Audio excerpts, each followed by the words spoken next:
If your UCAT scores currently look a little bit like this and you're not quite sure how to improve, then this is the video for you. I remember when I was studying for my UCAT, I too was really confused. I was stuck on low scores for a couple of weeks and I just had no idea how to improve. I really struggled starting. And in this video, I'm going to be telling you the mistakes that I made, how you can improve from them, and what you should be doing to help you aim for a higher score. Hi, I'm Lovely and I sat my UCAT last summer and got a score of 2,950 Band 2. In this video, I'm going to be giving you a UCAT timetable, UCAT tips, and which question bank you should be using for the most effective revision. Before we even get into how you should be studying for the UCAT and what you should be doing, firstly I want to point out that the UCAT is an aptitude test and not an IQ test. What this means is that the UCAT is testing you on different skills. For example, in VR, you're being tested on speed reading, you're being tested on how you can do logic puzzles, you're being tested on your maths ability and how quickly you can do mental maths. These are all skills that you can learn and improve from to make your score higher. A really big misconception that was definitely something I heard as well when I was studying for my UCAT is that it's an IQ test and that only naturally intelligent people are going to score high. This is not true at all. If you are using the right techniques to learn and if you're regularly practicing and putting in the effort and the work, you will get a high score, and it's definitely not IQ based. So I really hope that's reassuring to hear, because it means that if you are stuck on low scores, as long as you're learning the right skills and you're focusing on what the exam wants from you, you can definitely get that high score at the end. When starting your UCAT revision, it's really important that you have got the right setup. Now what I mean by this is, firstly, buying yourself a keyboard and a mouse. The reason I recommend this is because in your actual UCAT test centre, this is what you're going to be given. So the more used to that you are to practicing on a keyboard and a mouse during your revision time, the easier it's going to be to use it in your actual exam. Secondly, I also recommend putting your laptop or your device or whatever you're using for your revision at eye level. This is because, especially during a mock exam, when you are working for 2 hours straight, it can be really tiring when you're just leaning forward over your laptop, and again, it can be quite intense when you're doing a 2-hour mock exam. So I really recommend putting it at eye level so you're not straining your neck, and it's much easier to focus. And when you're using a laptop or a device for such longer periods of time, it's much healthier to do it this way. In terms of actually getting started on UCAT revision, here is a 6-week timetable that I used when I was revising, and I found it quite helpful as it helped me to stay organised, keep on track with my revision, and I saw improvement whilst I was using this timetable. So in the first week, what I mainly focused on was watching tutorials and actually learning the techniques for different questions. So using tutorials, for example, Medify, MedEntry on YouTube, there are so many different tutorials on how to answer the different question types. During this, I actually made a bank of notes on how to answer all these different question types, all the strategies I should be using and all the tips. And you can access this document for free. Just email me and I'll send you the link to the document which has all the techniques and tips. This is really helpful because this process of actually watching the tutorials, learning what techniques you need to know, means that when you actually start practice questions, you will be doing them effectively and quickly because you know the quickest method to do them. Now, once you've done this for around a week and you have gotten a good understanding of what the different techniques are, how to approach all these different question types, then you can move on to untimed practice questions.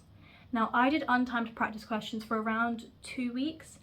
So week 2 to week 3 was when I was doing my untimed questions. And this is a really important step because it means you have no time pressure. You are just sitting down and using the techniques that you have learned and implementing them into the questions. This means that you're not rushing, you're not just forgetting the technique, you're actively thinking about, okay, I learned this technique from this video tutorial, how can I put this into this question and do the question more quickly over time? This is also a really good time to actually experiment with different techniques. So for example, in the decision making section for syllogism questions, there are 2 different approaches how to answer that question, and try out both of them and see which one you prefer. So I remember when I was doing revision for it, I tried the Venn diagram approach and the shorthand approach. I preferred the Venn diagram approach, and I was only able to learn that and be quicker at it because I trialed both of those techniques, and that was the one I went ahead and went forward with for all the way I answered that question. Now, once you are getting majority of the questions right in untimed questions, then you can move on to the timed practice questions. If you're getting majority of the questions right, this means you've got a good understanding of the technique, you know how to approach the questions. And this is when, so from around week 3 to week 5, this is when I was focusing on the timed practice questions. It's important to highlight that when you go from the transition from week 2 to week 3, or when you're going from the transition of untimed questions to timed questions, you will see a drop in your scores. That is because you've just gone from having no time pressure at all to all of a sudden having to do questions so rapidly. And don't worry about this drop, your scores will go back up, because as you do more and more practice, essentially, you will learn the technique, you'll get faster at the technique as well. So during timed practice, this is when you'll keep practicing more and more, and you'll get better and better at using the technique and become quicker and quicker. During this time as well, you'll also be learning different timing strategies. So one that I found really helpful across all of the sections was guess, flag, and skip the question. So if you are running low on time or the question looks really, really difficult, flag the question, guess it, and move on. This means that at least you've answered the question, and when you come back to it later, if you have time, then you can actually dedicate a little bit more time to it. This is because in the actual UCAT exam, some questions, they're not designed for you to complete within the time frame. They are purposely a little bit longer, and they're designed to waste your time. So your aim is not to get every single question correct when you move on to timed practice. It's to be able to get as many right as possible. So if there is a harder question, just guess it, move on, and come back to it at the end once you've done the easier questions, because the easier questions will take you less time, and all that extra time essentially you've just banked up, you can use on these harder questions now.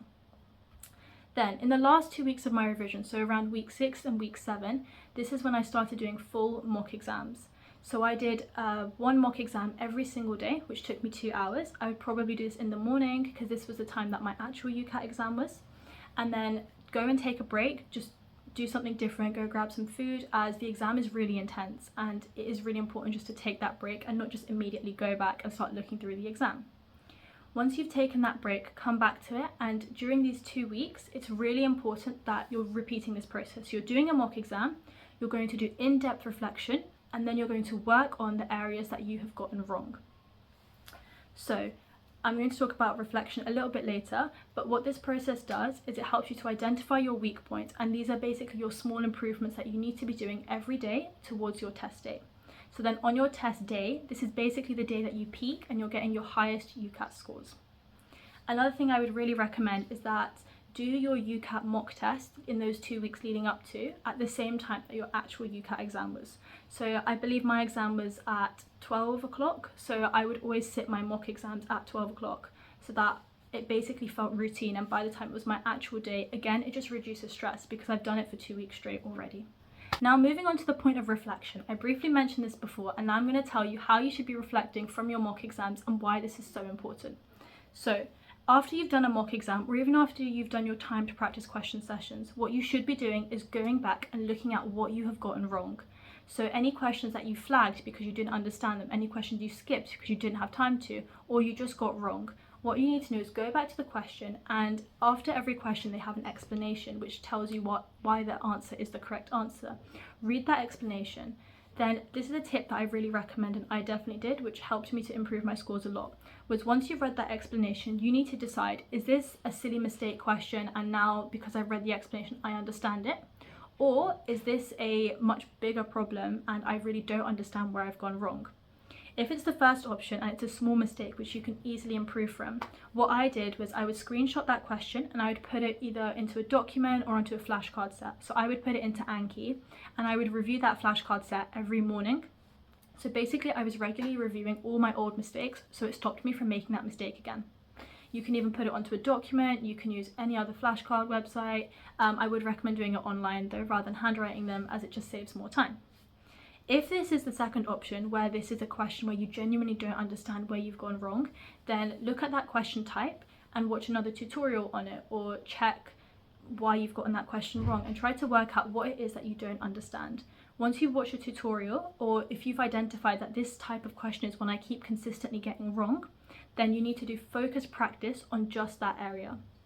So this could be, for example, on Medify and MedEntry, you can select what question type that you want. Doing questions just on that specific area, then over time you will see an improvement, because essentially how to approach that question just clicks and you'll get faster and better at it. And this is especially important, this process of reflection and looking at why you've gotten that question wrong is so important in those last 2 weeks when you're trying to make those small improvements to get that higher score. Now, here are some additional UCAT tips that I thought are really helpful in just improving your score overall. Firstly, I would really recommend learning keyboard shortcuts. Now, you don't have to learn every single keyboard shortcut that there is, but the ones that I used was going on to the next question, going to the previous question, and pulling up the calculator. These were really helpful because even though they're only saving you a couple of seconds, in the UCAT, even a couple of seconds is such valuable time. So I highly recommend learning these. Additionally, I would also recommend becoming really quick at using the number pad. So a lot of the time you will be doing calculations mentally, but for the quantitative reasoning section where you might have larger calculations or you need to quickly add up really big numbers, becoming really quick at using the number pad on your keyboard is going to be so beneficial. On the note of using the number pad, I do actually recommend still becoming really good at mental maths and speed reading. These are two really important skills. So even though you can become really quick at using the number pad, a lot of the time the UCAT calculator is quite clunky and awkward to use. So if you type in a number wrong, you basically have to restart your calculation. So instead, learning your mental maths is really important. I really recommend just downloading like a mental maths app on your phone, and even if you do 5-10 minutes of that every day, it will improve your mental maths ability, or trying to do as many of your questions mentally as you can and avoid using the calculator as much as possible. I also really recommend improving your speed reading. So I remember back when I started my UCAT revision, I downloaded a speed reading app and it would just help me to improve the number of words I was reading per minute over time.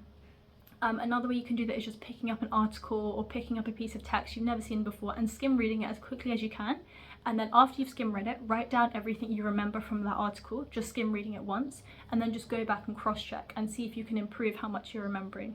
These two skills are one of the most beneficial areas to improve in. Improving your speed reading will really help your verbal reasoning score to go up, and improving your mental maths will really help your quantitative reasoning and even your decision making scores to improve, because in decision making too you are given Venn diagrams and logic puzzles where you might have to do some mental maths in them. Even in VR, sometimes your question might require you to do some mental maths. So these are two skills I highly recommend you practice every single day for at least 5-10 minutes.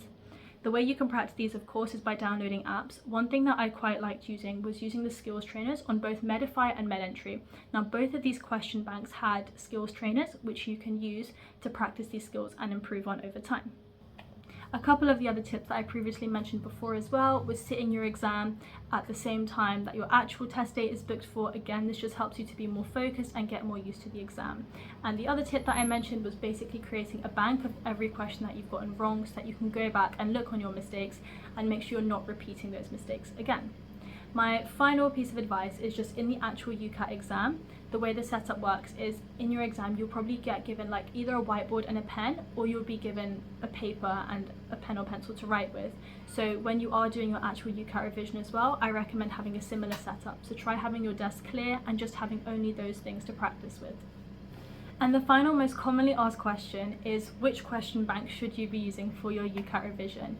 And typically, most people are often stuck between choosing between Medify and MedEntry. Now, when I did my UCAT revision, I actually used both of them. So I used the free trial of both of them, and I picked Medify because I found Medify harder. And this is what I recommend you doing too. So try the free trial of both of them, and the one that you find harder, use the questions for that one, because in the chance that your UCAT exam is actually that hard, then at least you've been practicing and preparing according to that standard.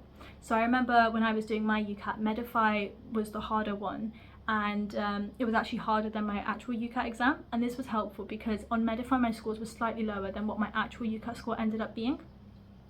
And again, this is just beneficial because it means if your UCAT exam is that hard, you know what to expect, you'll know what you'll be doing. If instead you pick the easier one, and then when your exam comes, you'll be shocked at how difficult the questions are.